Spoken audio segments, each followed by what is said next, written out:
তো গাইস, মনটা খুব কাঁদছিল সকাল থেকে, শরীরটাকে নিয়ে ঘুরতে বেরোই না বলে। আমার কথা বলা উটটাও খানিকটা বিরক্ত। দুদিন হয়ে গেল তাকে বাড়িতে বসিয়ে রেখেছিলাম একটানা। সকাল হতেই সেও বলে দিল, আজ যদি কোথাও না নিয়ে যাস আমিও লালপাটির মতো শূন্য হয়ে যাব। অগত্যা রাস্তায় রাস্তায় ঘুরে পুলিশের ব্যারিকেড দেখতে দেখতে বেরিয়ে পড়লাম।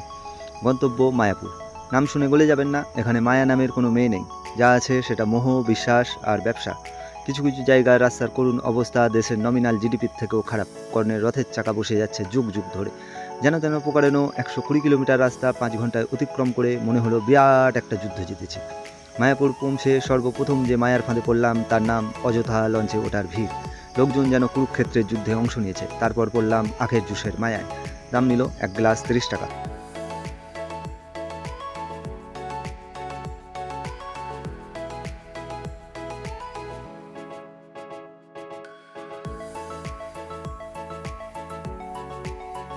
তারপর রাধা গোবিন্দ দর্শন করে টিকিট কেটে মহাপ্রসাদ খেতে গিয়ে দেখি সে এক বিরাট লম্বা লাইন।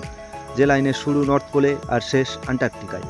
লাইনের মধ্যে অনেকবার একটি পরমা সুন্দরীর সঙ্গে চোকাচুকি হলো, কিন্তু কোনো কথা হলো না।